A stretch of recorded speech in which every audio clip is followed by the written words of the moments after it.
অনেকেই জানতে চান সফলতার চাবিকাঠি কি। ঠিক এইভাবে এক যুবক সক্রেটিসের কাছে এই প্রশ্নটি করেছিল। সক্রেটিস কিন্তু তাকে উত্তর দেওয়ার জন্য একটা কাণ্ড ঘটিয়ে বসেছিল, সেটাই আজকে আপনাদের সাথে শেয়ার করব। তো যুবক যখন সক্রেটিসকে এই প্রশ্ন করে, সক্রেটিস বলেন যে তুমি কালকে আমার সাথে নদীর ধারে দেখা করো। যুবকটি সক্রেটিসের কথা মতো নদীর ধারে পরের দিন তার সাথে দেখা করে এবং দুজনে তত্ত্ব আলোচনা করতে করতে এতটাই গভীর মগ্ন হয়ে যায় যে দুজনে হাঁটতে হাঁটতে নদীর দিকে এগিয়ে যেতে থাকে এবং প্রায় ঘাড় পর্যন্ত জল দুজনেরই চলে আসে। ঠিক সেই মুহূর্তে সক্রেটিস যুবকটির মাথাটা ধরে জলের মধ্যে ডুবিয়ে রাখে। যুবক প্রাণপণ চেষ্টা করে নিজেকে বাঁচানোর সক্রেটিসের হাত থেকে, কিন্তু না, পারে না।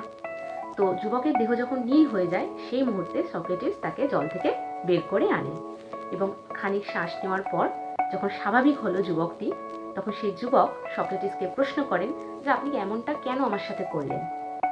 তখন সক্রেটিস তাকে জানায় যে যখন তোমার মাথাটা আমি জলের মধ্যে ডুবিয়ে রেখেছিলাম তখন তুমি কি চাইছিলে, কি চিন্তা করছিলে গভীরভাবে। তখন যুবকটি তাকে জানায় কিচ্ছু না, শুধু একটু বাতাস চাইছিলাম। সক্রেটিস তখন তাকে বলে, yes, that is the secret of success.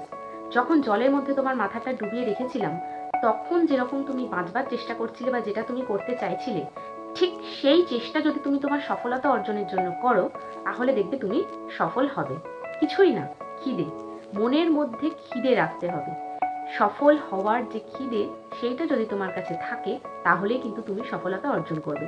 অর্থাৎ আমাদের চাওয়াটা যদি দুর্বল হয় পাওয়াটাও কিন্তু দুর্বল হবে, কিন্তু আমাদের চাওয়াটা বা ইচ্ছেটা যদি সবল হয়, সেটাকে যদি আমরা জোর দিয়ে করি তাহলে সেই চাওয়ার পরিপ্রেক্ষিতে যে পাওয়া সেইটা কিন্তু অনেক বেশি সবল হবে বা অনেক বেশি কার্যকারী হবে।